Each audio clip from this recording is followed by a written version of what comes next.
देखिए बाबू, हम लोग नदी के बारे में आज देखेंगे। ये नदी हम लोग चालू किए थे, इसके बारे में हम लोग पूरा देखेंगे कि क्या क्या नदी में है और कौन कौन सा नदी हम लोग को पढ़ना भी है। देखिए, तो पहले तो चलेंगे कि नदी का निर्माण कैसे हुआ है। तो हम नदी के बारे में देखते हैं पहले। तो देखिए बाबू, एक पर्वत है और पर्वत के जब पर्वत हम लोग क्या बारिश होता है तो बारिश होगा तो पानी इसके गैप में जम जाएगा। देखिए बाबू, अब बारिश होता है तो पर्वत पूरा ढलाव होने के कारण क्या होता है कि इधर पूरा मतलब पर्वतीय क्षेत्र है और पर्वतीय क्षेत्र उबड़ खाबड़ होता है और सब जगह बारिश होता है। तो बारिश होने से सबका पानी कहीं ना कहीं निकालने के लिए रास्ता खोजेगा। जैसे हम लोग क्या बारिश होता है तो पूरे छत पर पानी भर जाता है। उसके निकासी के लिए पानी को निकालने के लिए हम लोग क्या करते हैं, एक पाइप डाल देते हैं कि उससे पानी बाहर आ जाएगा, बाहर निकल जाएगा। उसी प्रकार से इस पर्वतीय क्षेत्र से पानी निकलेगा कहाँ, जहाँ इसको कोई पाइप दल है तो नहीं। तो उसमें क्या हुआ कि जहाँ देखेगा ढलाव देखेगा और गड्ढा देखेगा, जहाँ गड्ढा देखेगा वहीं पानी जोर हो जाएगा। इसलिए क्या होगा कि सबका पानी कहाँ हुआ, एक जगह जोर हो गया और इसी से क्या हो गया कि पूरा का पानी चल दिया। तो यहाँ पर क्या बन गया, नदी का निर्माण कर दिया। यहाँ हम लोग नदी का निर्माण, यहाँ पर पूरे पर्वतीय क्षेत्र के पानी इधर आने के कारण यहाँ पर नदी का निर्माण हो चुका है।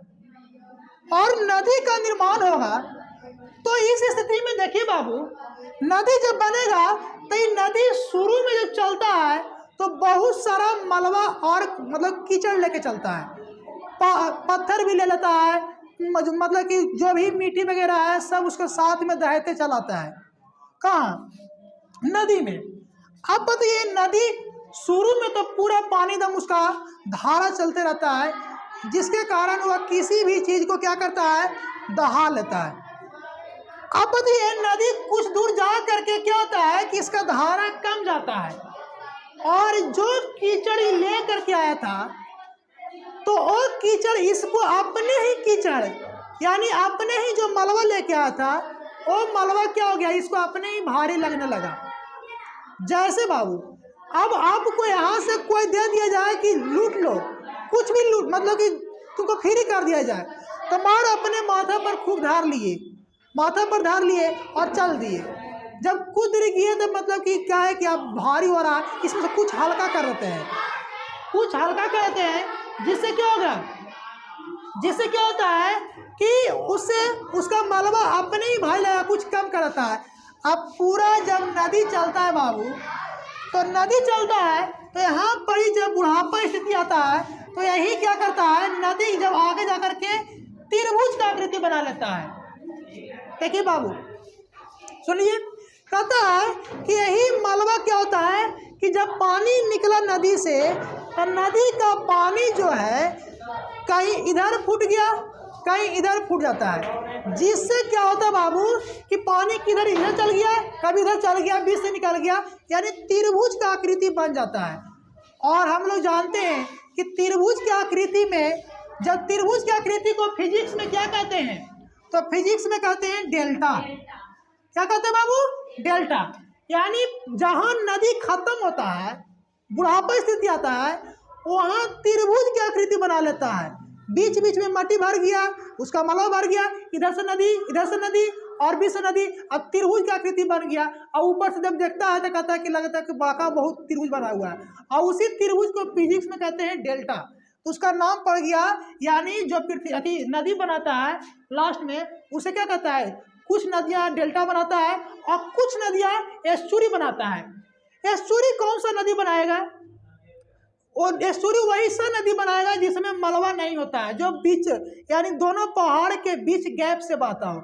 उसमें मलबा कहाँ से आएगा, आया कहीं से मट्टी, उसमें मट्टी तो मिलेगा नहीं। तो उसको क्या होगा, जो पहाड़ के गैप से बहता है वो एस्चुरी का निर्माण करता है। और जो पृथ्वी धरती पर चलता है, जमीन पर चलता है, धूल कण क्या थी कुछ बटोरते लेके चल गया मालवा वगैरह, तो ये क्या करेगा, वो डेल्टा का निर्माण करता है। जैसे एस्टुरी का निर्माण करेगा कौन, जैसे हो गया नर्मदा हो गया, ताप्ती हो गया, ये सब एस्टुरी का निर्माण करता है। और हम लोग का गंगा, ये क्या हो गया, गंगा हो गया, उसके बाद में ब्रह्मपुत्र हो गया, ये सब के सिंधु, ये सब क्या करेगा, डेल्टा का निर्माण करेगा। अब हम लोग देखते हैं यहाँ पर ही, अब यहाँ तो नदी का हम लोग समझिए कि डेल्टा और एस्टुरी कैसे बनेगा, लेकिन यहाँ पर ही एक होता है, हम लोग के गांव घर में सुने होंगे कि एक भूतही नदी भी होता है। भूतही नदी कैसा होता है देखते हैं। अब देखिए हम लोग का नदी अपवाह तंत्र दो प्रकार का हो जाएगा। अपवाह तंत्र, अपवाह तंत्र, अपवाह तंत्र में हो जाएगा हिमालय की नदियां और प्रायद्वीपीय भारत की नदियां। इधर हिमालय की नदियां हो जाएगा और इधर प्रायद्वीपीय भारत की नदियां। हिमालय की नदियां 3 गो हो जाएगा, जिसमें सब दिन पानी रहता है, सिंधु, गंगा और ब्रह्मपुत्र, क्योंकि वो सब ग्लेशियर पिघलने के कारण बरसात में तो पानी ऑटोमेटिक रहेगा ही रहेगा, और गर्मी के दिन में क्या होता है, ग्लेशियर पिघलते रहता है, जिससे क्या हो गया, गर्मी में भी पानी बरकरार रहता है। तो हिमालय की नदियां जो होता है उसमें पानी सालों भर यानी वर्षों भर रहता है, और प्रायद्वीपीय भारत की नदियां हैं जो कुछ ये गर्मी के दिन में सूख जाती है, बरसात में भर जाती है। तो प्रायद्वीपीय भारत की नदियां सूख जाती है गर्मी के दिन में और बरसात में ये भर जाती है, जबकि हिमालय की नदियों में सालों भर पानी रहता है। उसका एग्जांपल हम लोग है गंगा, सिंधु, ब्रह्मपुत्र हो गया। अब देखिए कुछ नदियां जो है, कुछ नदियां को हम लोग नाम देते हैं भूतही नदी। वो क्या नदी होता है देखते हैं हम लोग। तो क्या होता है, जब ये पहाड़ पर से इधर पानी बरसा हुआ, पूरा वर्षा हो गया, अब वर्षा होने के कारण यहाँ तो कोई ग्लेशियर नहीं है, यहाँ तो कोई ग्लेशियर नहीं है, यहाँ ग्लेशियर खाली केवल पहाड़ है। तो क्या हुआ कि इस नदी में जब यहाँ पर जब वर्षा होता है तो इस एरिया में वर्षा होने के कारण वर्षा खूब हो गया और सबका पानी एक जगह जोड़ हो गया, और यही यहाँ नदी बना हुआ है। अब यहाँ पूरा पानी एक साथ जोड़ करके एकदम मतलब कि एक बार में पानी निकाल देता है। ऐसे हम लोग छत पर के पूरा पानी एक ही पाइप से निकालेंगे तो कितना फोर्सिंग मारेगा, समझ लीजिए। उसी प्रकार से पूरा एरिया का पानी हम एक ही नदी से निकालेंगे। अब देखिए इधर खूब बारिश हो गया, इधर बारिश हल्का हो रहा है, लेकिन कोई नदी में पूरा नदी भरा हुआ नहीं है, नदी खाली है, मतलब सूखा हुआ नदी है। अब कोई आदमी जा रहा है, अब बहुत चौड़ा नदी है, आदमी जा रहा है और क्या हो गया, इधर बारिश होने के कारण अचानक नदी में पानी आ गया। 1 घंटे के अंदर में नदी में पूरा पानी भर गया। अब बताओ वो जो नदी के बीच में है वो कहाँ जाएगा, वो जो बीच नदी में है वो बीच नदी में से कहाँ जाएगा। बीच नदी में रहने के कारण क्या हो जाएगा बाबू, उसको क्या हो गया, वो यानी क्या हो जाएगा, ना उसको आगे भागने देगा ना पीछे भागने देगा, जिसके कारण क्या हो जाएगा, वो दह जाएगा। इसीलिए हम लोग कहते हैं कि भूतही नदी है। भूतही नदी मतलब कि अचानक आता है, क्या होता है, अचानक होता है, जिससे अचानक आने का रीजन क्या है कि पानी एक साथ जोड़ करके इधर मार दिया तो क्या हो गया, इधर हम लोग का भूतही नदी कहलाता है कि बड़ी खतरनाक नदी है, भूत नदी है, एकदम एक तुरी में आता है, एकदम पूरा दाहिर चल जाता है, इसको हम लोग कहते हैं भूतही नदी नाम दे देते हैं। अब देखिए नदी के बारे में तो बेसिक थोड़ा सा जान लिए। अब नदी में बताया कि अभी कुछ हम लोग पढ़ेंगे, नदी में बहुत सारी नदी हमको इंडिया में पढ़ना है, तो सब नदी को हम लोग बारी बारी से देखेंगे। जैसे हम लोग हो गया ऊपर में सिंधु हो गया, यानी सिंधु निकलेगा, फिर क्या हो गया, झेलम, चिनाब, रावी, ब्यास, सतलज, है ना, यानी सतलज निकलेगा। यानी एक नदी देखेंगे सिंधु, झेलम, चिनाब, रावी, ब्यास, सतलज। इधर आपका हो जाएगा ब्रह्मपुत्र, यानी अरुणाचल प्रदेश में हो जाएगा ब्रह्मपुत्र हो जाएगा। इधर आपका हो जाएगा गंगा हो जाएगा, यमुना हो जाएगा, गंगा, यमुना। ऐसा हम लोग सब बारी बारी से पढ़ते चलेंगे। थोड़ा सा आउटलाइन देख लेते हैं कि कौन कौन सा नदी, जो महत्वपूर्ण नदियां हैं उसके बारे में देख लेते हैं अभी, बाकी तो लोग डीप में पढ़वे करेंगे। तो सिंधु, झेलम, चिनाब, रावी, ब्यास, सतलज, गंगा, यमुना, फिर हो जाएगा ब्रह्मपुत्र, यहाँ पर हो जाएगा। उसके बाद में यहाँ पर आपका महानदी हो जाएगा, महानदी, फिर हो गया गोदावरी, फिर कृष्णा, कावेरी। उसके बाद में पढ़ेंगे नर्मदा, ताप्ती, फिर चंबल, बेतवा, केन, ये सारा नदी हम लोग डीप में देखेंगे। आउटलाइन दे दिए कि इतना नदी कम से कम आप लोग का एक मुंह पर यानी कंठस्थ रहना चाहिए कि इतना सारा नदी आपको याद होना चाहिए। तो हम लोग देखेंगे यानी अपवाद तंत्र के बारे में। अपवाद तंत्र कितने हो गए? तो 3 हो जाएंगे। जैसे सिंधु हो गया, सिंधु हो जाएगा, हिमालय की नदियां जो है तो सिंधु, झेलम, सिंधु हो गया, उसके बाद में ब्रह्मपुत्र और गंगा। और हम लोग आज देखेंगे सिंधु जल तंत्र देखेंगे, सिंधु जल तंत्र देखेंगे। तो सिंधु जल तंत्र हम लोग का देखिए यहाँ पर नदी के इसको मिटा देते हैं। सिंधु जल तंत्र क्या है? जो देखिए सिंधु जल तंत्र है, इसको लिखेंगे हम लोग सिंधु जल तंत्र। सिंधु जल तंत्र, सिंधु जल तंत्र ये क्या होता है बाबू? मतलब कि सिंधु में जल का यानी तंत्र मतलब क्या हो गया? वो पूरा यानी उसके सब माने मिक्सचर हो गया है, सभी नदियों का वहाँ पर मेल हो गया, यानी वहाँ पर जाल की तरह हो गया, यानी सब नदी इसमें आकर कुछ न कुछ नदियाँ जो सहायक नदियाँ सब आकर मिलते रहेगा। तो देखिए सिंधु जल तंत्र। अब देखिए सिंधु हम लोग का पौराणिक नदी है, यानी इसका नाम पहले पुराना में ही यानी प्राचीन में भी मिलता है, सिंधु ही मिलता है। जैसे देखिए हम लोग चलते हैं सिंधु में। पहले देखिए सिंधु नदी जो है, सिंधु की नदी ईरान के लोग, सिंधु नदी जो है, सिंधु नदी को ईरान के लोग कहते थे क्या? तो हिंदू कहते थे, हिंदू कहते थे। सिंधु को, सिंधु जो नदी था हम लोग कहते थे सिंधु नदी, लेकिन ईरान को इसी नदी का नाम दिया करता था कौची? हिंदू नदी। क्या कहता था? हिंदू नदी। और क्योंकि इसका नाम दे दिया, जैसे हम लोग आए थे, ट्रम्प आए थे, तो हम लोग के ट्रम्प आए थे इंडिया में, तो उसको मोदी, अब मोदी बोले तो उनका कुछ हिंदी वर्ड बोले तो शुद्ध नहीं निकल पाता था, क्योंकि उनको जो लैंग्वेज इंग्लिश है और हिंदी उतना अच्छा से नहीं बोल पा रहे थे। तो उसी प्रकार से ईरान के लोग सिंधु नहीं कह रहे थे, हिंदू कहते थे, यानी सिंधु नदी को हिंदू कहते थे। और यूनान के लोग क्या कहते थे? यूनान के लोग कहते थे सिंधु को इंडोस कहते थे, इंडोस सिंधु नदी को, यानी सिंधु जो नदी है हम लोग सिंधु बोलते थे, लेकिन ईरान वाला हिंदू बोलता था उसी नदी को, क्या बोलता था? हिंदू। और यूनान वाला इंडोस। और रोम का था, रोम का जो मतलब कि रोम वगैरह का आदमी था वो बोलता था सिंधु नदी का नाम दिया था इंडस। क्या दिया था? इंडस। ध्यान देते हम लोग, यानी देखिए हम लोग का सिंधु मूल नाम है सिंधु, लेकिन क्या हो गया इसका नाम देखिए कैसे कैसे हो गया। ईरान के लोग सिंधु को क्या कहते हैं? हिंदू। यूनान के लोग इंडोस और रोम के लोग इंडस। अब देखिए यही रोम वाला क्या कहने लगा, जो इंडस के बगल में कहता था कि जो इंडस के बगल में जो बसा हुआ गांव है ओकरा ये रोम वाला कहता था कि इंडियन है, यही है इंडियन शुरू किया है। रोम वाला कहता था कि जो इंडस जो नदी है, इंडस नदी के जो किनारे में बसा हुआ है उसका वो सब क्या कहता था? इंडियन कहता था। जैसे अब किसी का शादी होता है लड़की के, अब कोई गांव का रहता है तो कहता है कि ये फलना गाँव वाली क्या नहीं किया है, और नाम नहीं करता है, तो नाम ही पुकार देता है, गाँव के नाम से पुकारता है। तो यही कहता है कि जो इंडस के करीब में रहने वाला लोग है, अरे गांव घर में नहीं होता है सब, वो भी करता है कि कोई महिला का लड़की का शादी हुआ है तो उसको नाम नहीं पुकारेगा, उसका गांव के ही नाम से पुकारता है। अब बताओ वही जो इंडस नदी के किनारे जो बगल में बसल है ओकरा इंडस ना कह करके कुछ किया, इंडियन कह दिया, और यहीं से हम लोग का इंडियन नाम बना गया, और यही हम लोग का पौराणिक पहचान बन गया। यानी हम लोग को सब कहना शुरू कर दिया कौची? हिंदू।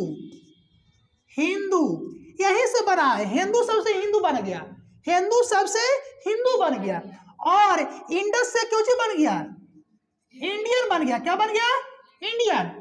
इंडस से इंडियन बन गया, और यहीं पर से बन गया, हिंदू से ही बन गया, फिर हिंदुस्तान बन गया। क्या बन गया बाबू? हिंदुस्तान बन गया। हम लोग का जो नाम पड़ा है भारत का, इंडिया का जो नाम है हिंदुस्तान, वो हिंदुस्तान यहीं से यानी नदी के कारण पड़ गया, यानी सिंधु नदी के कारण ही हम लोग का नाम दिया गया, तो हिंदुस्तान हो गया। हम लोग फिर देखते हैं तो ईरान के लोग क्या कहते थे बाबू? हिंदू, सिंधु नदी को। यूनान वाला इंडस, और रोम वाला इंडोस, और रोम वाला इंडस कहता था। और इसी के बगल में बसा हुआ उसको क्या कहते हैं? इंडियन। और हिंदू से बन गया हिंदू, और हिंदुस्तान बना, और इंडियन बन गया, यहाँ पर इंडस से बन गया। ये हम लोग का ये सिंधु के थोड़ा सा परिचय था कि हम लोग कैसे मतलब नामकरण इसका हुआ है। अब देखते हैं इसके बाद में हम लोग सिंधु जलतंत्र के बारे में आगे चलते हैं। सिंधु जलतंत्र के बारे में चलते हैं, और सिंधु कैसे कैसे मतलब कि कौन कौन सा नदी इसमें ज्वाइंट है, ये बारे में इसको भी देखेंगे हम लोग। देखिए सिंधु जो नदी है, सिंधु नदी यहाँ दिखाई दे रहा, सिंधु जो नदी बाबू, सिंधु नदी है मानसरोवर झील से निकलता है, मानसरोवर झील से निकलता है।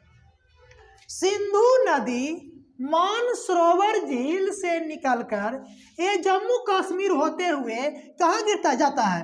पाकिस्तान होते हुए अरब सागर में गिर जाता है। यानी सिंधु जो नदी है मानसरोवर झील से निकलकर, मानसरोवर झील से निकलकर जम्मू कश्मीर होते हुए पाकिस्तान होते हुए अरब सागर में गिर जाता है। जबकि सिंधु नदी मानसरोवर के बीच में, बगल में ही, मानसरोवर के पास ही कैलाश पर्वत है। मानसरोवर के बीच में ही क्या है? बगल में क्या है? कैलाश पर्वत है बाबू। मानसरोवर के बीच में कैलाश पर्वत है, और उसी कैलाश पर्वत पर कौन सा ग्लेशियर है? बोखर ग्लेशियर है। वोखर ग्लेशियर, जो इसी से क्या होता है कि यही ग्लेशियर से पानी पिघलते, नहीं बर्फ पिघलता है, और पानी इसमें लगातार रहता है। तो ध्यान दीजिएगा, सिंधु नदी कहां से निकला? मानसरोवर झील से। जम्मू कश्मीर होते हुए कहां गया? अरब सागर में, यानी पाकिस्तान होते हुए अरब सागर में गिर गया। सिंधु के यानी मानसरोवर झील के पास में कैलाश पर्वत है, और कैलाश पर्वत पर ऊपर में क्या है? बोखर ग्लेशियर है। अब देखते हैं सिंधु नदी के सहायक नदी कौन सा है? तो श्लोक नदी है। दाएं तरफ से आके मिलता है कौन? सिंधु नदी में एक श्लोक नदी मिल जाती है आकर के, ऊपर से आकर के, यानी दाएं तरफ से श्लोक नदी मिल जाती है, श्लोक नदी। तो श्लोक नदी मिलता है, फिर आगे जाकर के क्या होता है? सिंधु नदी जाकर के ऊपर चला जाता है, तो यहाँ पर ही मिलता है, क्या होता है? यहाँ पर आपको मिल जाएगा, ये सिंधु हो गया, यहाँ पर गिलगित हो गया, गिलगित नदी, गिलगित नदी, गिलगित नदी। ये देखिए यहाँ पर आकर के गिलगित नदी मिल जाएगा। कहाँ मिल गया? यानी इस जगह पर जम्मू कश्मीर में एक आकर के मिलता है गिलगित नदी, और यहीं से यानी ऊंचा पर से गिरने के कारण यहाँ पर खाई बना दिया है। एक कहते हैं सिंधु गार्ज, सिंधु गार्ज, सिंधु गार्ज, क्योंकि ऊंचाई से जब पानी गिरता है तो एक खाई टाइप का बना देता है। यहाँ पर देखिएगा नदी जो आया है सिंधु नदी आ करके यहाँ पर खाई में गिर गया है। यानी इधर पहले मिला श्लोक नदी, और फिर गिलगित नदी मिला, और यहाँ से एकदम खड़ा होकर गिरा पानी यहाँ पर, जिससे क्या हो गया? खाई बन गया। ऐसे कहते हैं सिंधु गार्ज, सिंधु गार्ज। और फिर यहाँ से निकलते हुए पाकिस्तान होते हुए अरब सागर में निकल गया। तो देखिए, तो आपसे पूछा है कि सिंधु के सहायक नदी दाईं तरफ से कौन कौन हो गया? तो दाईं तरफ से हो गया श्लोक नदी, फिर गिलगित नदी हो गया, और फिर इधर आकर के मिल जाएगा पाकिस्तान में मिलता है, एक मिलता है पाकिस्तान में एक नदी और क्या मिलता है, इसको देखते हैं हम लोग, कौन सा नदी है इसके बाद देखते हैं। या देखिए छोड़िए, उसको आ जाएगा, फिर इसको जरा देखते हैं। तो हम लोग देखिए सिंधु नदी का दाईं तरफ से सहायक नदी कौन हो गया? तो सहायक नदी हो गया श्लोक नदी, और बुलर झील होगी। अच्छा, बुलर झील तो बनेगा झेलम नदी से। देखिए झेलम नदी जो है, झेलम नदी कहां से निकला है? तो झेलम नदी जो है बेरी नाग से निकला है। कहां से निकला बाबू? बेरी नाग से निकला है, बेरी नाग से निकला। झेलम नदी बेरी नाग से निकलते हुए यहाँ पर एक बुलर झील यानी मीठे पानी का झील का निर्माण करता है जम्मू कश्मीर में। क्या हो गया? यानी झेलम नदी बेरी नाग से निकल करके एक जम्मू कश्मीर में बुलर झील का निर्माण करता है, और ये यहाँ पर क्या हो गया कि इंडिया और पाकिस्तान के कुछ सीमावर्ती क्षेत्र में बातें हुए, मतलब सीमावर्ती मतलब कौन सी, सीमा के सापेक्ष, यानी इधर नदी को पटी पाकिस्तान अति इंडिया, आई पटी पाकिस्तान हो गया, यानी सीमावर्ती क्षेत्र में बातें हुए। फिर आके क्या मिलता है, ये नदी आगे की ओर बढ़ करके यहाँ सतलज में आकर के मिल जाती है। कौन सा नदी, झेलम नदी। कौन सा नदी हो गया, झेलम नदी हो गया। तो यहाँ पर देखिए, तो झेलम नदी हो गया, यहाँ पर क्या हो गया, झेलम नदी है जो यहाँ पर से निकल गया बेईनाक से, और यहाँ पर बुलर झील का निर्माण किया, और इंडिया पाकिस्तान के सीमावर्ती से बातें हुए इधर आपको सतलज में आकर के मिल जाती है। और इस यहाँ पर जो नदी देख लीजिए, यहाँ पर नदी है काबुल नदी, काबुल नदी है बाबू, काबुल नदी। अभी बताए थे कि सिंधु नदी में एक सहायक नदी इधर से भी मिलती है, तो यहाँ काबुल नदी, काबुल नदी। अब इसके बाद देखते हैं, अब इसके बाद देखिए यह चिनाब नदी है। सिंधु हम लोग पढ़ लिए, झेलम देख लिए, अब चिनाब यहाँ देखते हैं, चिनाब कहाँ से निकलती है। तो चिनाब निकलता है बड़ा लच्चा दर्रा से। आप लोग पढ़ चुके हैं बड़ा लच्चा दर्रा, दर्रा पढ़ा दिए हैं, पढ़ाए बाबू, बड़ा लच्चा, बड़ा लच्चा दर्रा, बड़ा लच्चा दर्रा, ये आप लोग को पढ़ाया हुआ है, दर्रा पढ़ा दिए। तो बड़ा लच्चा दर्रा पढ़ा चुके हैं। यहाँ से निकलती है दो नदी, सुन लीजिए, जो रावी नदी थी, चिनाब नदी है, चिनाब नदी दो नदियों का मिक्सचर है। कौन कौन, यहाँ पर देखिए चंद्र, कौन हो गया बाबू, चंद्र नदी, और नीचे हो गया भागा, क्या हो गया, चंद्र। देखिए चिनाब नदी का निर्माण कैसे होता है, ध्यान दीजिए, चंद्र नदी, चंद्र और भागा मिल करके, दोनों के संयुक्त धारा मिल करके चिनाब का निर्माण करता है। यानी कोई चिनाब नदी करके निकलता नहीं है, दो नदी निकलता है, बड़ा लच्चा दर्रा से दो नदी निकलता है। कौन कौन, चंद्र और भागा, जो आगे दोनों मिलकर धारा, संयुक्त धारा को क्या कहते हैं, चिनाब कहते हैं। और ये चिनाब कहाँ मिल जाती है आकर के, ये आपको मिल जाती है झेलम नदी में, झंग नामक स्थान पर मिल जाता है, झंग नामक स्थान पर मिल जाता है। सुन लीजिए, चिनाब जो नदी है चंद्र और भागा के दोनों के संयुक्त धारा के मिलने से बना है, और वो आगे जाकर के झेलम में मिल जाती है। कहाँ मिलती है, तो पाकिस्तान के झंग नामक स्थान पर मिलता है, पाकिस्तान के झंग नामक स्थान पर मिलता है। और बताइए चिनाब नदी जो है कहाँ से निकलती है, बड़ा लच्चा दर्रा से, जबकि दर्रा हम लोग पढ़ा चुके हैं, पूरा दर्रा पढ़ा चुके हैं। दर्रा याद है, ऐसा बताए थे, दर्रा की एक ट्रिक बताए थे कि पूरा याद करने के लिए, जैसे बताए थे ना कि गांधी जी, ये तो जेपी बाबू क्या है कि कहा जेपी बाबू, ये बच्चा बड़ी कस के रो रहा है, छिपाही किला में, क्या हो गया, नाथुराम जेल में, यही ना था। यानी जम्मू कश्मीर में कितना दर्रा, 5 गो, काराकोरम, जोजिला, काराकोरम, जोजिला, पीर पंजाल, और क्या हो गया, बनिहाल और बुरझील, यानी 5 गो आ गया कहाँ, जम्मू कश्मीर में। फिर उसके बाद में हिमाचल प्रदेश में, तो कहा जेपी बाबू बड़ा कस के, तो क्या हो गया, बड़ा लच्चा, फिर क्या हो गया, बड़ा कस के रो रहे, तो बड़ा लच्चा, रोहतांग और शिव किला, यही ना था, बड़ा लच्चा, रोहतांग और शिव किला। कहाँ था बाबू, कहाँ था, तो ये मिल गया आपका कहाँ, हिमाचल प्रदेश में। फिर हो गया उत्तराखंड में कौन सा दर्रा था, तो माना, नीति, लिपुलेख, और सिक्किम में कौन था, नथुला, जलेबला, और अरुणाचल में कौन था, यांगयाक, और क्या था, दीपू, और उसके बाद में था बोमडीला, क्या था, बोमडीला। फिर आपका राजस्थान में कौन था, तो गोरघाट, यानी गोरान घाट। फिर उसके बाद में हो गया महाराष्ट्र में थाल घाट और भोर घाट, और आपका फिर हो गया केरला में हो जाएगा, यानी पाल घाट और सिनकोट्टा घाट, पाल घाट और सिनकोट्टा घाट। यानी दर्रा हम पढ़ा चुके हैं, पूरा दर्रा आप लोग याद भी करवा दिए थे उस दिन। अब देखिए, तो देखिए बड़ा लच्चा दर्रा से कौन सा निकल रहा, चंद्र और भागा, जो ये दोनों के संयुक्त धारा क्या हो गया, चिनाब नदी का निर्माण किया।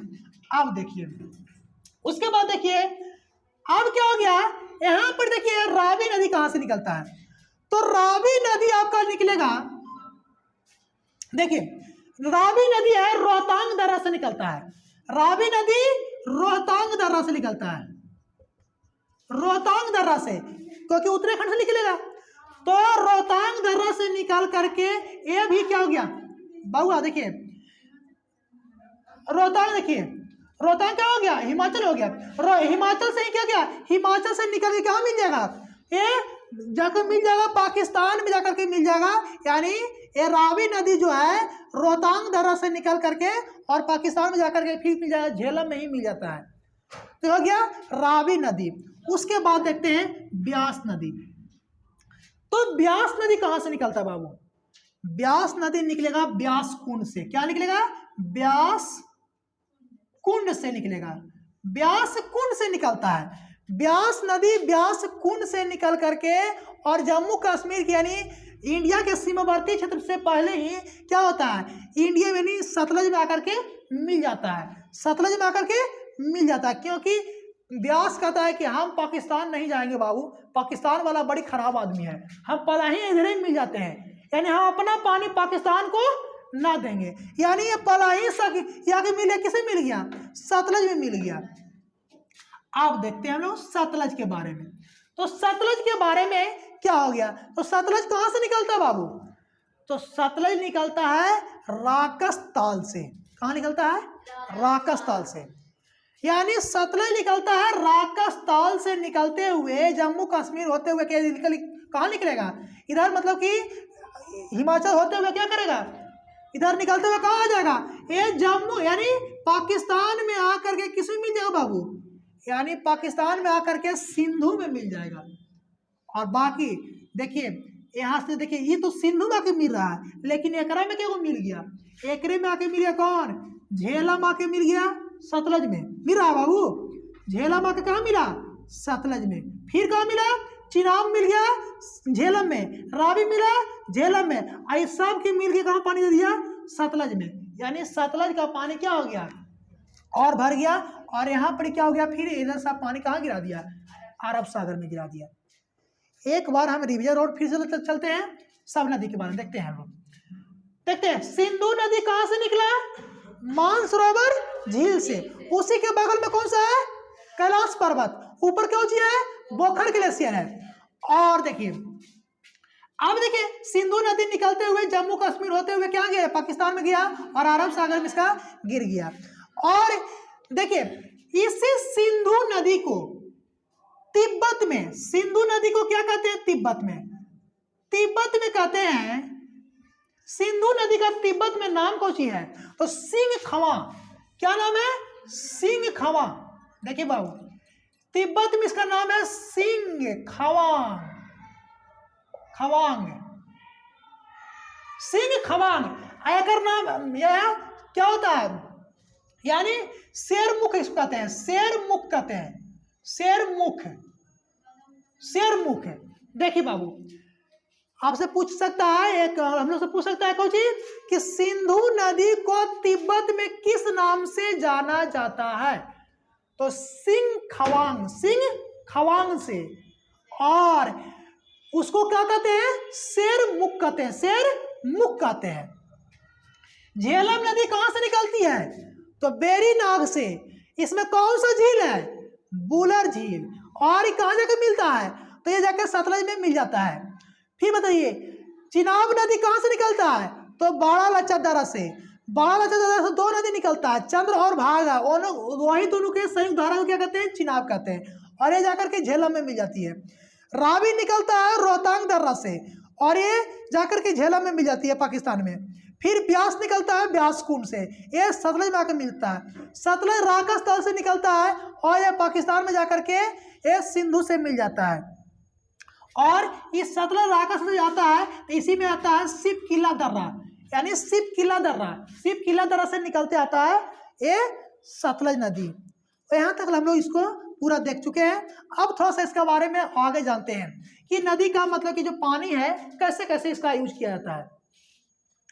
तो सबसे पहले देखिए हम लोग देखते हैं ये जो एरिया था इंडिया का, यहाँ पर एक पंजाब है, जानते हैं क्यों, क्योंकि यहाँ पर कहता है कि 5 नदियों के समूह, 5 नदियों के मेल जहां है, इसीलिए इसका नाम धर दिया पंजाब।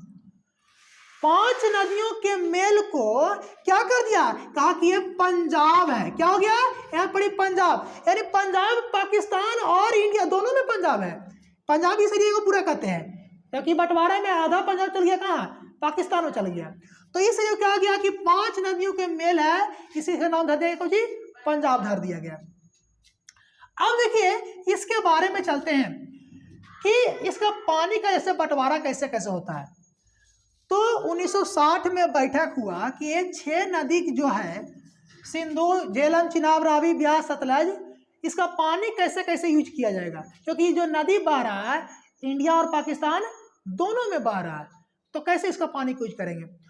तो 1960 में यह तय किया गया कि झेलम, सुन लीजिए बाबू, कहता है कि 1960 में कहा गया कि सिंधु, देखिए बाबू, सिंधु, झेलम और चिनाब, देखिए बाबू, कहता है सिंधु, झेलम, चिनाब, सिंधु, झेलम, चिनाब, ये 3 नदी का पानी कौन यूज करेगा, पाकिस्तान 80% यूज करेगा, 80%। देख लीजिए, पाकिस्तान कहता है कि हम इंडिया को मार देंगे बम, परमाणु बम मार देंगे, खत्म कर देंगे, लेकिन भारत वाला कहता है कि तू परमाणु बम मार के हमको मारेगा, आज तुमको तो हम परमाणु बम देकर मारना ही मार देंगे हम। पता है वो सब नदी इंडिया से जा रहा है, पाकिस्तान में कोई पानी की सुविधा नहीं है। अगर पानी यहाँ पे डैम बना करके पानी को सब घेर के हम लोग बहा दे इधर का में, तो पाकिस्तान बेचारा प्यासा मर जाएगा, क्योंकि वहां पर ही कोई खेती जो नहीं हो पाएगा, किसी चीज का खेती नहीं हो पाएगा, क्योंकि कारण है कि पानी जब यहाँ से देते हैं तभी जीता है। देखिए प्रकृति का नेचर, भगवान भी जानते थे कि अगर पाकिस्तान की ओर से नदी जाएगा इंडिया में तो सब जारों फेंक के दे देगा कि मार दो इंडिया वाला को। हम लोग देखिए कि हम लोग पानी पिला रहे हैं और वही ऊपर से कहता है कि हम परमाणु बम मार देंगे, लेकिन उसको पता नहीं है कि हम यहाँ डैम बना देंगे तो बेचारा इसी प्यास में मर जाएगा, कोई खेती नहीं होगा, भूखल मर जाएगा उस ऐसी, उसको कोई मारने की जरूरत भी नहीं पड़ेगा। जब इंडिया पाकिस्तान में लड़ाई होता है तो सरकार कहता है कि हम यहाँ पर सिंधु नदी में एक डैम बना रहे हैं, बड़ा के को डैम बना रहे हैं, तब जाता है पाकिस्तान जाता है यूएन में, कहता है कि इंडिया वाला का माना कीजिए ना, वो डैम बना रहा है नदिया पर यह घेर लिया, तब कहता है कि तो तू काहे हमला करता है, बाद उधर बंद करो ना तो हम बढ़िया डैम बना देंगे, सब पानी नहीं गिरा देंगे, तब वो अस्थिर होता है। तो यहाँ पर देख लीजिए, अगर यही पानी इधर से उधर जाता तो हो सकता है कि कितना आदमी को मार देता हुआ इसी करके। देखिए तो यहाँ पर देखिए हम लोग पंचायती हुआ यानी 1960 ईस्वी में कि सिंधु और झेलम और क्या हो गया, चिनाब, ये तीनों का पानी 80% कौन यूज करेगा, पाकिस्तान, जबकि इंडिया वाला इसको छेक सकता है, लेकिन इसको एक मतलब कि छोड़ देता है कि चलो भाई तुमको भी उपयोग कर लो।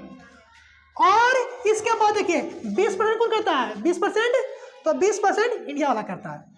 और नीचे के 3 नदी कौन हो गया, रावी, ब्यास और सतलज। क्या हो गया बाबू, सतलज। ये 3 नदी का पानी कौन यूज करता है बाबू, ये 3 नदी का पानी यूज करता है इंडिया, 80% यूज करता है और 20% पाकिस्तान यूज करता है। हाँ बराबर हो गया, यानी ऊपर के 3 नदी कौन यूज करेगा, पाकिस्तान, और नीचे के 3 नदी का 80% कौन यूज करेगा, इंडिया, और 20% भेजेगा पाकिस्तान में। समझ लीजिए ये यही बंटवारा हुआ हम लोग का कि 3 यानी 80% और 20% करके हम लोग का बांट दिया गया कि ये पानी का यूज ऐसे कर सकते हैं। और यही ब्यास नदी जाकर के मिलता है यहाँ पर इसे, तो यहीं पर ब्यास और सतलज नदी के जो अथी मिलने के जो अथी स्थल है, यहीं से हम लोग का इंदिरा नहर निकला है, इंदिरा गांधी नहर, यानी इंदिरा नहर जो निकला है यही पंजाब में ला करके हरियाणा वगैरह में ये क्या कर दिया है, पूरा पानी को छोड़ दिया गया है। अब 80% यूज करना पानी, तो पानी उसको नहीं देगा सब है, हम यहाँ पर डैम बना के क्या किए, ये दिए इधर के पंजाब और हरियाणा में दिए, इसीलिए हम लोग का गेहूं वगैरह यहाँ पर क्या होता है, ये बहुत अधिक मात्रा में होने के कारण यहाँ से होता है, इंदिरा नहर के चलते होता है, क्योंकि हम लोग को पानी यूज करना है, तो पानी छोड़ देंगे तो पाकिस्तान भाग जाएगा, इसलिए हम लोग को 80% यूज करना है, तो इसीलिए नहर बना करके पानी इधर छोड़ दिए हैं। तो आपसे पूछा कि इंदिरा नहर कहाँ पड़ी है, तो ब्यास और सतलज के संगम पर से इंदिरा नहर को वहां से निकाला गया है। अब हम लोग इसको पूरा के पूरे हम लोग क्या सिंधु जल तंत्र इसको हम लोग देख चुके हैं, और अगले हम लोग इसको अगले में देखेंगे, अगले दिन देखेंगे। कौन देखेंगे, तो हम लोग गंगा देखेंगे, गंगा जल तंत्र, और उसके बाद में देखेंगे ब्रह्मपुत्र जल तंत्र। इसको देखिए,